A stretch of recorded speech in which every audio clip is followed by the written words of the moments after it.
You are watching Grace Television.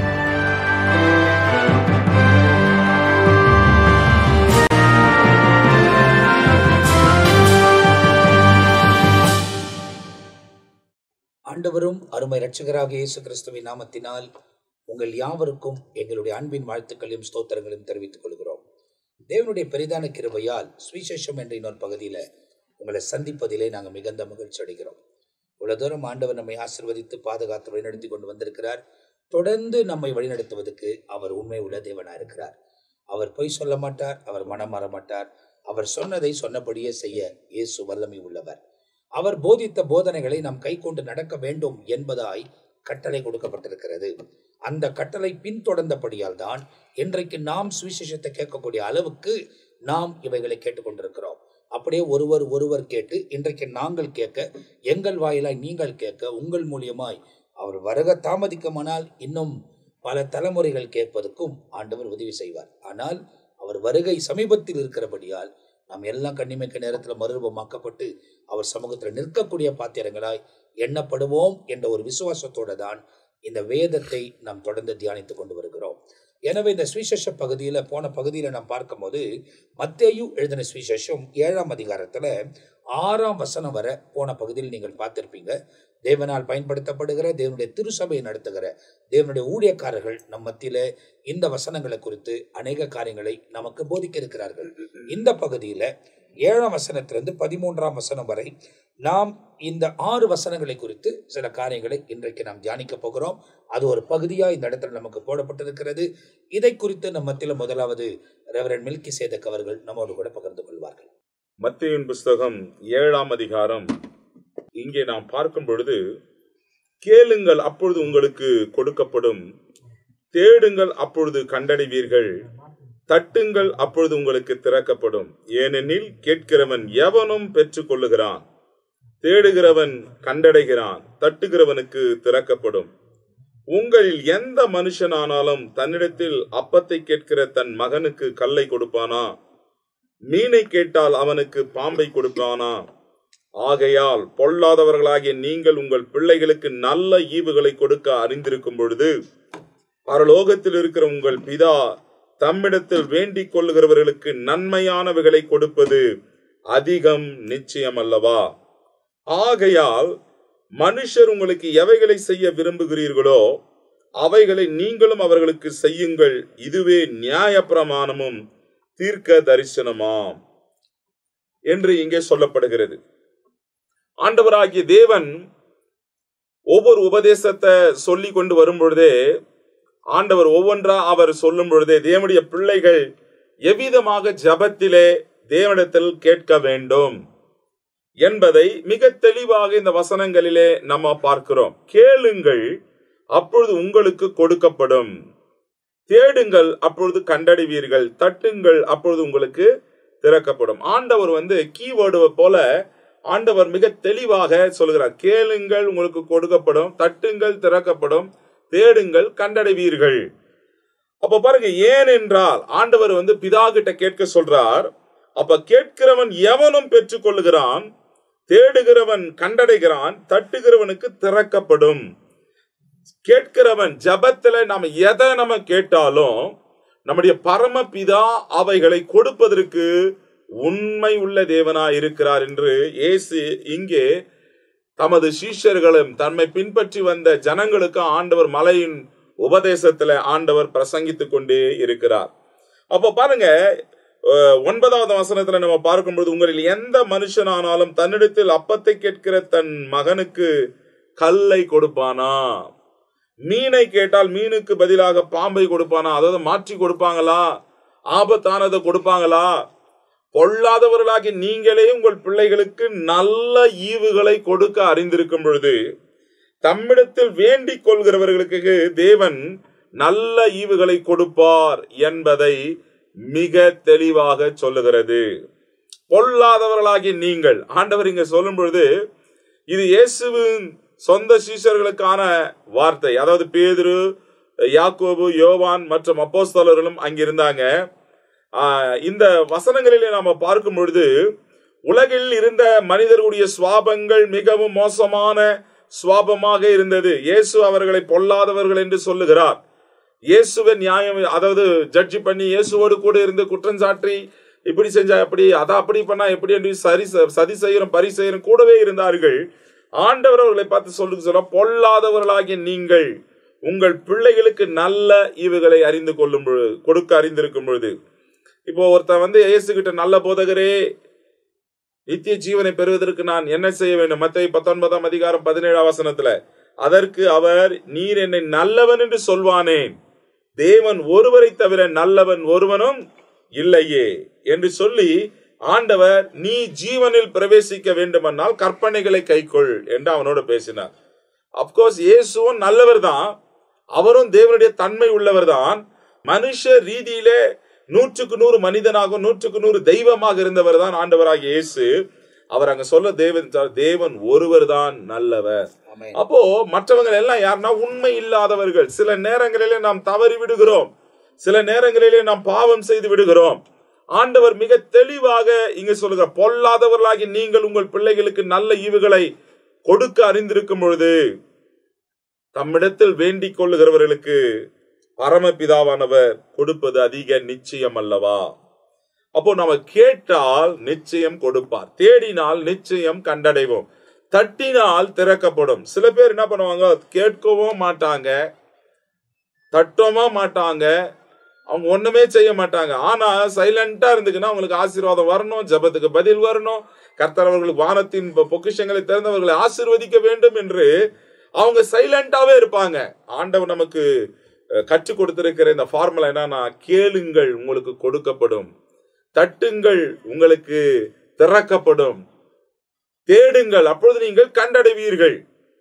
அப்போ நம்ம ஆண்டுடைய பிள்ளைகள் நம்ம செய்ய வேண்டியதை நம்ம செஞ்சா, நம்ம கேட்டா பரமபிதா நல்ல ஈவுகளை நமக்கு கொடுப்பார்.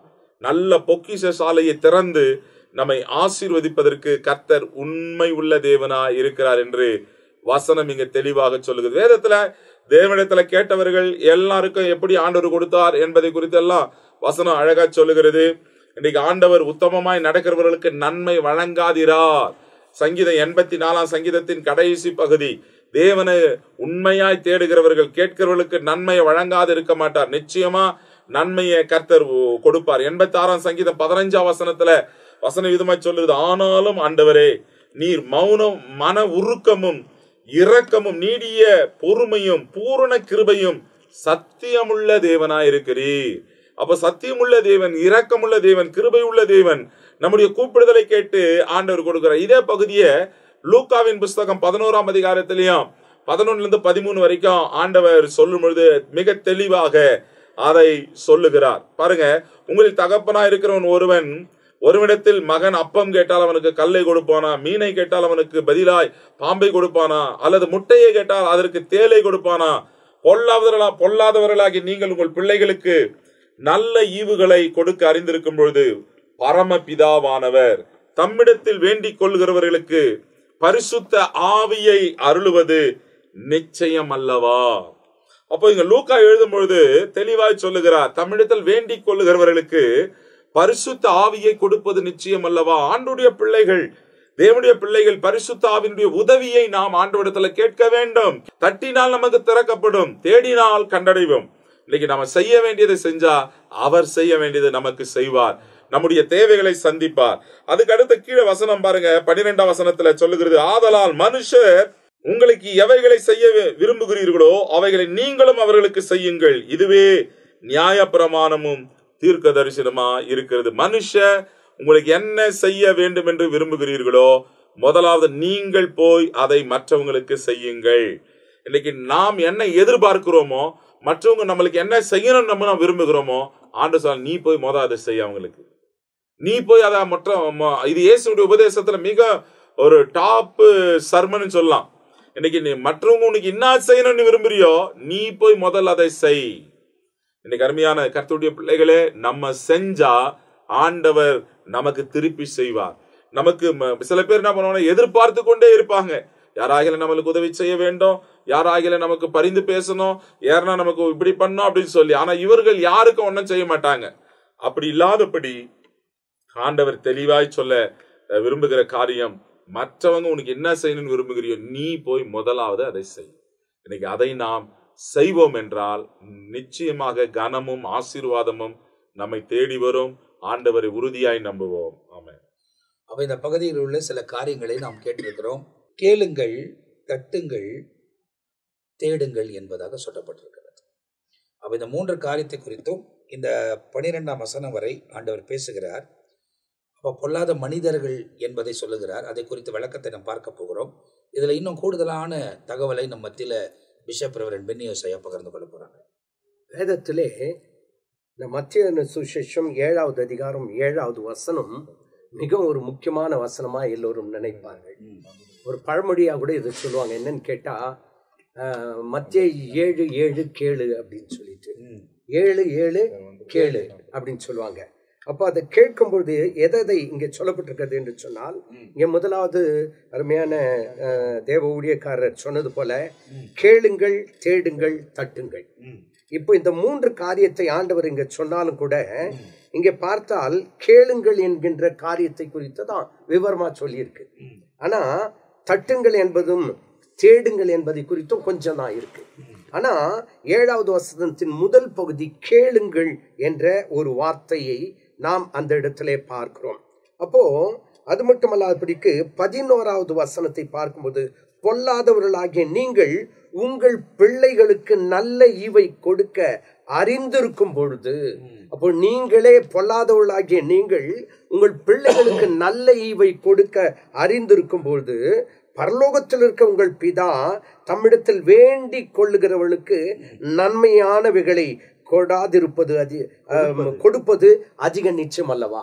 அப்போ பரலோகத்தில் இருக்க பிதா நன்மையான ஈவுகளை கொடுப்பது நிச்சயம் என்று சொல்லி அங்கே அப்போ பரலோகத்தில் இருக்க பிதா நமக்கு நன்மையான ஈவுகளை அவர் கொடுக்கிறாராம். ஆகவேதான் சங்கீதம் 84வது சங்கீதம் 11வது வசனத்துல பார்க்கும்போது, உத்தமமாய் நடக்கிறவர்களுக்கு நன்மையை வழங்காதிரார். அப்போ உத்தமமா நடந்தாதான் நமக்கு நன்மையான ஈவுகளை அவர் வழங்குகிறார் என்று சொல்லி வசனத்திலே நாம் வாசிக்கிறோம். அது மட்டுமல்லாதபடிக்கு 86வது சங்கீதம் 15வது வசனத்திலே, ஆனாலும் ஆண்டவரே நீர் மனதுருக்கும் இரக்கமும் நீடிய பொறுமையும் பூரண கிருபையும் சத்தியமுள்ள தேவன். ஏன் கேட்டா, சத்தியமுள்ள தேவன். அவர் பொய் சொல்ல மாட்டார். அவர் உண்மையுள்ள தேவன். அவர் என்ன செய்யறாராம், நன்மையான ஈவுகளை நமக்கு கொடுக்கிறவராயிருக்கிறார் என்று வசனத்திலே வாசிக்கின்றோம். அது மட்டுமல்லாதபடிக்கு அவர் நமக்கு கொடுக்கிறதுலே ஒரு பெரிய காரியம் என்னன்னு கேட்டா, யோவான் 3:16 தான். ஏன் கேட்டா, தேவன் தம்முடைய ஒரே பேரான குமாரனை விசுவாசிக்கிறவன் எவனோ அவன் கெட்டு போகாமல் நித்திய ஜீவனை அடையும்படிக்கு அவரையே தந்தருளி. அப்ப என்ன செய்திருக்காரு, நம்ம நித்திய ஜீவனை அடைய வேண்டும் என்று சொல்லி தம்முடைய குமாரனாகிய அவரையே என்ன பண்ணியிருக்காரு, இந்த உலகத்திலே தந்தருளினார். அப்போ நமக்கு என்னன்னு கேட்டா, பரமபிதா தமிழத்தில் வேண்டிக் கொள்ளுவதற்கு நன்மையான ஈவுகளை கொடுப்பார் என்ற வேதவசனத்தின்படி கொடுத்ததிலே ஒரு பெரிய நன்மையான ஈவு என்னன்னு கேட்டா, அவரையே நமக்கு என்ன பண்ணியிருக்காரு, தியாக பலியாய் ஒப்பு கொடுத்திருக்கிறார். அது மட்டும் இல்லாதபடிக்கு யாக்கோபு 1வது அதிகாரம் 17வது வசனத்தை பாருங்க, நன்மையான எந்த ஈவும் பூரணமான எந்த வரமும் பரலோகத்தில் உண்டாகி ஜோதிகளின் பிதாவிடத்திலிருந்து இறங்கி வருகிறது. அவிடத்தில் யாதொரு மாறுதலும் யாதொரு வேற்றுமையின் நிழலும் இல்லை. அப்போ நன்மையான ஈவுகள் எல்லாம் நம்முடைய வாழ்க்கையில நடைபெறுகிற எல்லா நன்மையும் ஏதோ நம்ம பரிசுத்தமானவர்கள் என்று வருகிறது கிடையாது. நாம ஏதோ ஒவ்வொரு வாரமும் கோயிலுக்கு போறோம், ஜெபம் பண்றோம் அப்படின்ட்டு வரல. எல்லாமே எங்க இருந்து வருதான், நன்மையான எந்த ஈவும் பூரணமான எந்த வரமும் பரத்திலிருந்து உண்டாகி ஜோதிகளின் பிதாவிடத்திலிருந்து வருகிறது. அப்போ நன்மையான ஈவுகளை கொடுக்கிறவர் நம்முடைய தேவன் என்று வசனத்திலே வாசிக்கின்றோம். அது மட்டுமல்லாதபடிக்கு இன்னும் கூட 1 யோவான் 3வது அதிகாரம் 1 வசனம், நாம் தேவனுடைய பிள்ளைகள் என்று அழைக்கப்படுவதினாலே பிதாவானவர் நமக்கு பாராட்டின அன்பு எவ்வளவு பெரியது என்று பாருங்கள். அப்போ நாம் அவருடைய பிள்ளைகளாயிருக்கும் பொழுது அவர் நம்மிடத்திலே அன்பு கூர்ந்து தம்மையே தியாக பலியாய் ஒப்பு கொடுத்தார் என்பதை இதன் மூலமாய் நாம் அறிந்து கொள்ளுகிறோம். அது மட்டுமல்லாதபடிக்கு சங்கீதம் 103வது சங்கீதத்தை எடுத்துக்கொள்ளலாம். 103வது சங்கீதம் 11வது வசனத்திலிருந்து, பூமிக்கு வானம் எவ்வளவு உயரமா இருக்குதோ அவருக்கு பயந்தர் மேல் அவருடைய கிருபை அவ்வளவு பெரியதா இருக்குது. அப்ப என்ன பண்றான்னு கேட்டா, அவருடைய கிருபை பெரியதா இருக்குது. கிழக்குக்கும் மேற்குக்கும் எவ்வளவு தூரமோ அவ்வளவு தூரமாய் அவர் நம்முடைய பாவங்களை நம்மை விட்டு நீக்கினார் அப்படின்னு வசனம் இருக்கு. ஏன்னு கேட்டா, அவர் நம் மேல் வைத்ததான இரக்கம், கருணை, தயவு நமக்கு அந்த நித்திய வாழ்வை கொடுக்க வேண்டும் என்று சொல்லி அவர் நமக்கு கொடுக்கிறார். ஏன்னு கேட்டா, அப்போ தேடுங்கள், தட்டுங்கள், கேளுங்கள். அப்போ நாம் அவர்கிட்ட போயிட்டு, நான் பாவி ஆண்டவரே, என் பாவங்களை மன்னியும் என்று சொன்னால் அவர் நம்முடைய பாவங்களை மன்னிக்க உண்மையுள்ள இருக்கிறார். தகப்பன் தன் பிள்ளைகளுக்கு இறங்குகிறது போல கர்த்தர் தமக்கு பயப்படுகிறவர்களுக்கு இறங்குகிறார். அருமையான கர்த்தருடைய பிள்ளைகளை நாமும் அவர்கிட்ட கேட்கும் பொழுது நமக்கு கொடுக்கிறார், நித்திய ஜீவனை கொடுக்கிறார், பரம ஆசீர்வாதத்தை கொடுக்கிறார். இந்த உலகத்துல நாம் அவருக்காக வாழக்கூடிய கிருபைகளை அவர் கொடுக்கிறார். கேளுங்கள், அப்போது உங்களுக்கு கொடுக்கப்படும். எப்படி கொடுக்கிறாராம்? பொல்லாதவர்களாகிய நீங்கள் உங்கள் பிள்ளைகளுக்கு நல்ல ஈவை கொடுக்க அறிந்திருக்கிறது போல பரலோகத்தில் இருக்கிற உங்கள் பிதா தம்மிடத்தில் வேண்டிக் கொள்ளுகிறவர்களுக்கு நன்மையான ஈவுகளை கொடுக்கிறார். அருமையான கர்த்தருடைய பிள்ளையில இந்த உலகத்திலே வாழ்கிற நமக்கு ஆண்டவர் என்ன செய்யறாராம்? நன்மையான ஈவுகளை கொடுக்கிறார். ஒரு வசனம் நான் அடிக்கடி சொல்லுவேன். 1 தீமோத்தேயு 6வது அதிகாரம் 17வது வசனத்துல பார்க்கும் பொழுது, நாம் அனுபவிக்கிறதற்கு சகலவித நன்மைகளையும் சம்பூரணமாய் கொடுக்கிற தேவன். அப்போ நம்முடைய வாழ்க்கையில பார்க்கும்போது அவர் எப்படி கொடுக்கிறார் என்று சொன்னால், ஏதோ கிள்ளி அல்ல. அவர் எப்படி கொடுக்கிறார்னு கேட்டா, சம்பூரணமாய் கொடுக்கிறவர். அப்போ ஒரு ஆசீர்வாதம் நமக்கு கிடைக்குதுன்னு சொன்னா, ஏதோ அறகுறையான ஆசீர்வாதத்தை அவர் கொடுக்க மாட்டாரு. அவர் நமக்கு கொடுக்கிறார் என்று சொன்னால் சம்பூர்ணமாய் கொடுக்கிறவரும் என்ற வேத வசனத்தின்படி அவர் நம்முடைய வாழ்க்கையில் எல்லாவற்றிலையும் சம்பூர்ணமாய் கொடுக்கிற தேவன். அதே நேரத்துல நம்ம இந்த உலகத்துல வாழ்கிற வரையிலும் சம்பூர்ணமான ஆசீர்வாதத்தை கொடுக்கிறது மட்டுமல்ல, அப்படிக்கு நாம் மரித்த பிறகு அல்லது அவருடைய வருகையில எடுத்துக்கொள்ளப்பட்ட பிறகு நித்திய ஜீவனையும் அவர் என்ன பண்றாரு? கொடுக்கிறார். அப்படி கொடுக்கிறார் என்று பார்த்தால் நம்முடைய குமாரனாகிய இயேசு கிறிஸ்துவையே தந்தருளி நித்திய ஜீவனை நமக்கு கொடுக்கிறவராயிருக்கிறார். அருமையான கர்த்தருடைய பிள்ளைகளை, அப்போ நாம் அவர்கிட்ட வேண்டிக் கொள்ளும் பொழுது, கேட்கும் பொழுது நன்மையான ஈவுகளை கொடுக்கிறார். அப்பேற்பட்ட நன்மையான ஈவுகளை இந்த வசனத்தை கேட்டுக்கொண்டிருக்கிறதான உங்களுக்கு அவர் கொடுக்க உண்மையுள்ளவராக இருக்கிறார். அவரிடத்தில் கேளுங்க. இன்னைக்கு அநேக நேரத்துல மனுஷ இடத்துல தான் போய் கேட்கிறோம். உலக மனுஷன் இடத்துல, உலக அதிகாரி இடத்தில், உலக தலைவரிடத்துல போய் கேட்கிறோம். ஆனா அவன் கொடுப்பேன் அப்படின்னு சொல்லுவான், ஆனா கொடுக்க மாட்டான். ஆனா ஆண்டவர் கொடுப்பேன் என்று சொல்லுகிறவர் நன்மையான ஈவுகளை நமக்கு கொடுக்க உண்மையுள்ளவராயிருக்கிறார். அப்போ இந்த பகுதியில் உள்ள காரியங்களை நாம் ஒவ்வொருத்தர் மூலியமாய் நாம் கேட்டுக்கொண்டே இருக்கிறோம். இதற்குரிய விளக்கங்கள் கொடுக்கப்பட்டு கொண்டிருக்கிறது. இதுல நம்மத்தில் இப்போது ரெவரண்ட் ஜெயக்குமார் அவர்கள் பகிர்ந்து கொள்ள போகிறார்கள். நாம் தியானித்துக் கொண்டிருக்கிற வசனம் மத்திய எழுதின சுவிசேஷம் 7ஆம் அதிகாரம் 7லிருந்து 12 வரைக்கும் பார்த்து கொண்டிருக்கிறோம். அதை குறித்து இன்னும் சில காரியங்களை நாம் கேட்க போகிறோம். கர்த்தருடைய நாமம் மகிமைப்படுவதாக.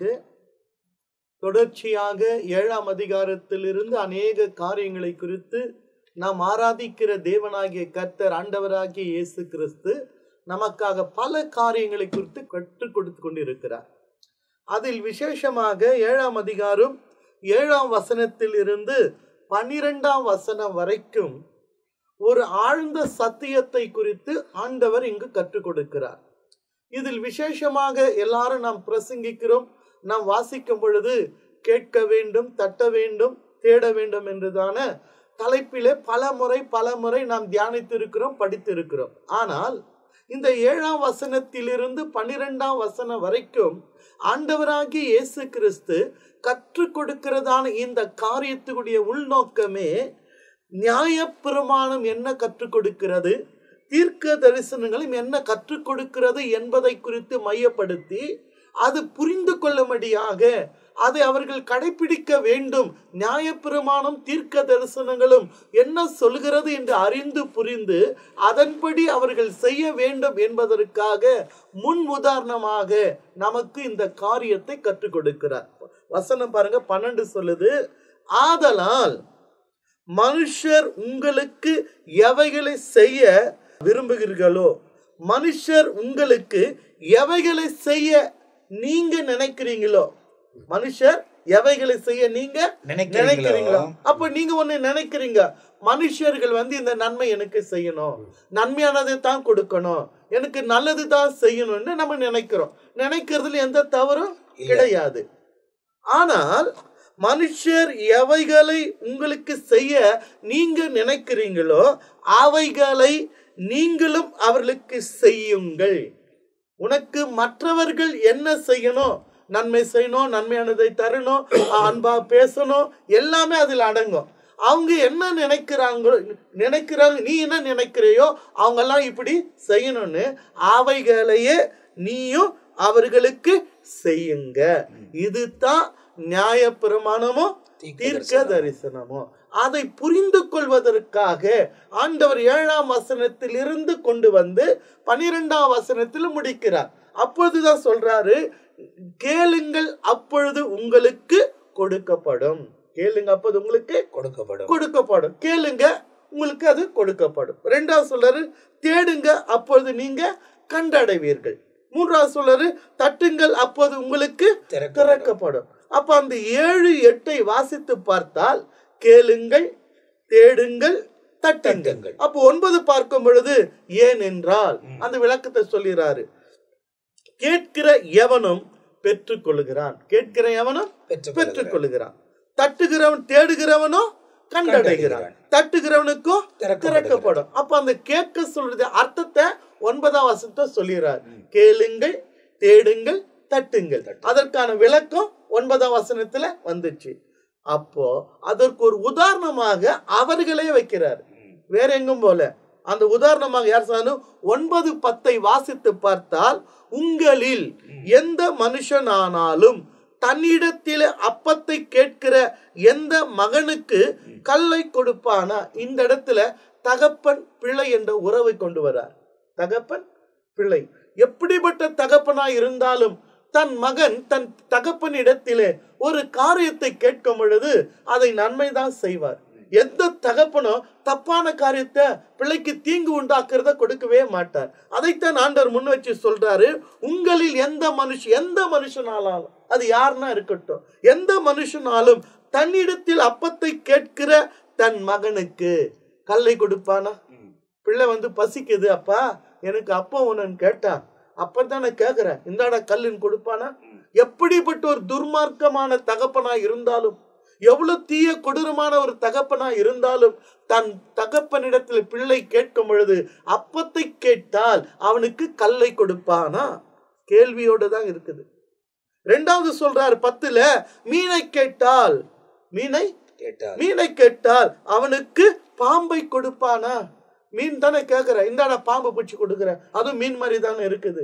எப்படிப்பட்ட கொடூரமான தகப்பனா இருந்தாலும் என் பிள்ளை மீனை கேட்டா, என் பிள்ளை அப்பத்தை கேட்டா, பணம் இல்லைன்னா கூட கடனாவது வாங்கி, தகப்பனுடைய அன்பு நம்முடைய வாழ்க்கை முறையில பாக்குறோம். ஏதோ ஒரு பிள்ளை விரும்பி ஒன்று கேட்டா, பணம் இல்லைன்னா கூட அதை நம்ம ஏதாவது ஒரு காரியத்தை வாங்கி பணத்தை ரொட்டேஷன் பண்ணி, அது தகப்பனுடைய அன்பு. இந்த இடத்துல தகப்பன் மகனுடைய அன்பை ஆண்டவர் விளக்கி காட்டுறாரு. எந்த தகப்பனும் கொடூரமான காரியத்தை செய்ய மாட்டார், நன்மை தான் செய்வார். அவன் குடிக்காரனா இருக்கட்டும், பெரிய துர்மார்க்கனா இருக்கட்டும், தன் பிள்ளை கேட்கும் பொழுது நன்மை தான் செய்வார். அதை சொன்ன பிறகு ஆண்டவர் சொல்றாரு, ஆகையால் நீ யாரா, பொல்லாதலாகிய நீங்கள். அப்ப அவங்களுடைய சுவாபம் தெரிஞ்சு அவருக்கு, நீங்க பொல்லாதவங்க தான்.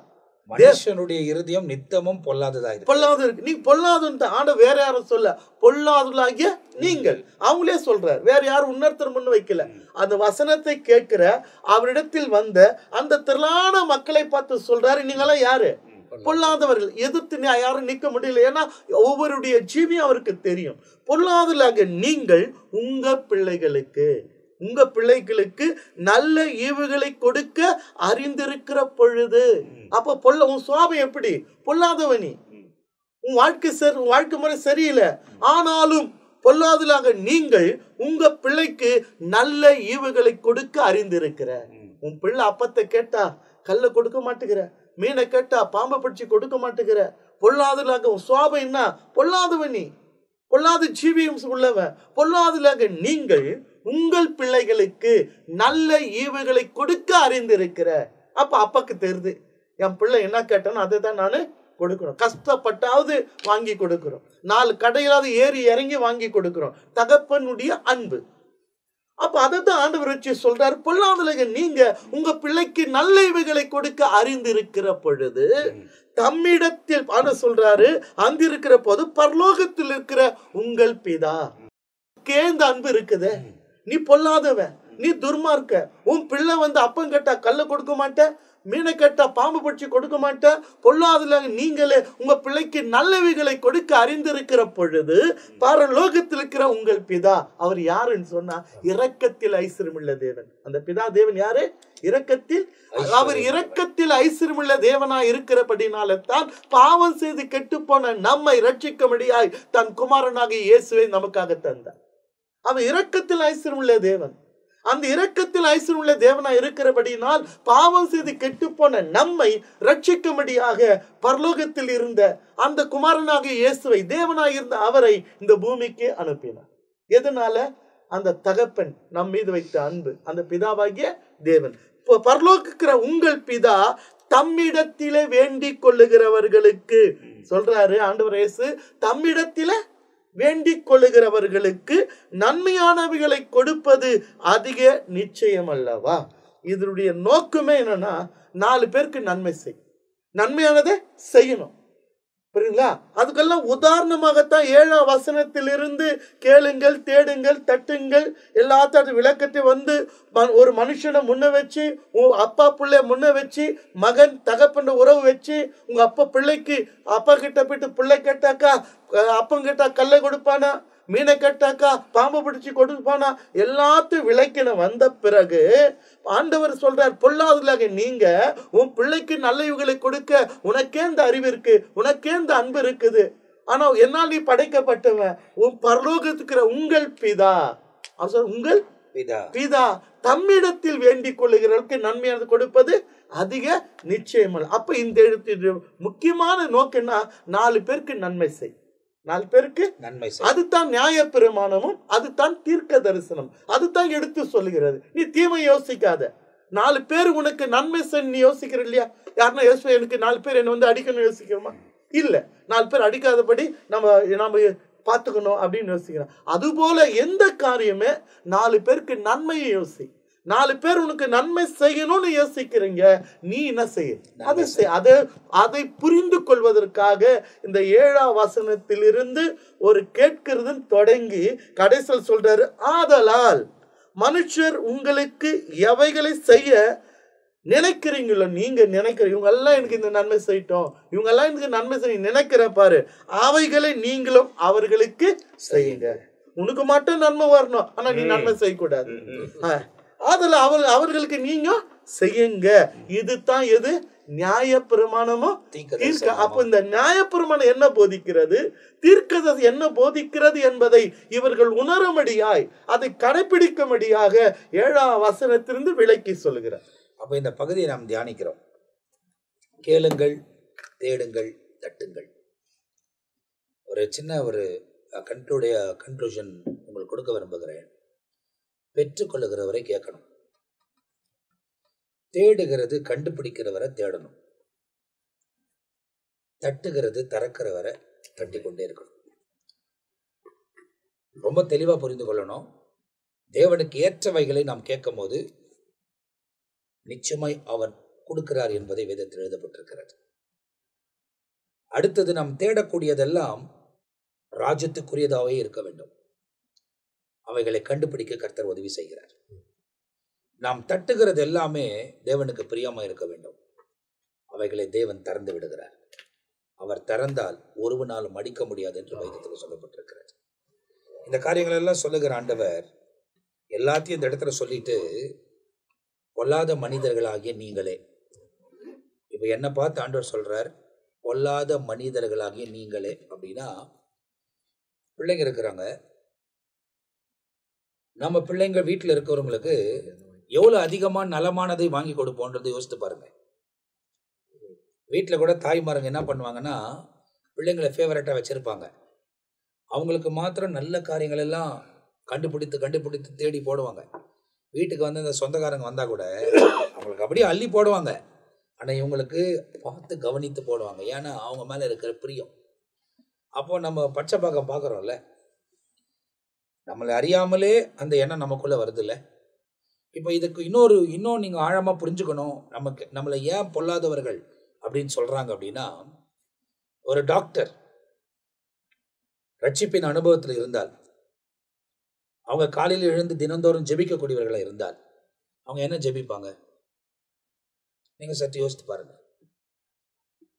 இன்னைக்கு நான் கிளினிக் போவதுக்கு முன்ன அட்லீஸ்ட் ஒரு 50 பேஷண்ட்டாவது பார்க்கணும்.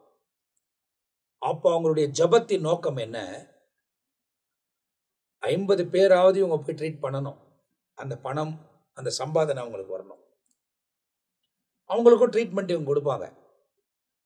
அப்போ அதே வந்து நம்ம பிள்ளை போய் அந்த கியூல நிக்கணும்னு நம்ம யோசிச்சிருப்போமா?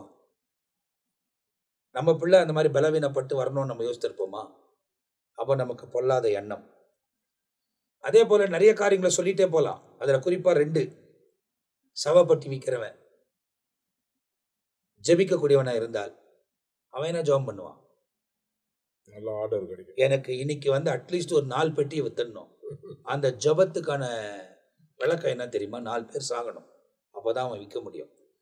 ஏன்னா ஒருத்தர் சாவுக்கு 4 பெட்டியை வாங்கிட்டு போக மாட்டாங்க. 4 பேர் செத்தாதான் 4 பெட்டி போகும். அந்த சம்பாதனை அவனுக்கு வரும். அப்போ அவனுடைய இருதயம் பொல்லாததா இருக்குது. அப்போ 4 பேர் சாகணும்னு யோசிக்கிறான். அதே மரணம் அவங்க வீட்டில் நேரிடணும்னு அவன் யோசிப்பானா? அடுத்தது இந்த ரீத்து விற்கிறவங்க.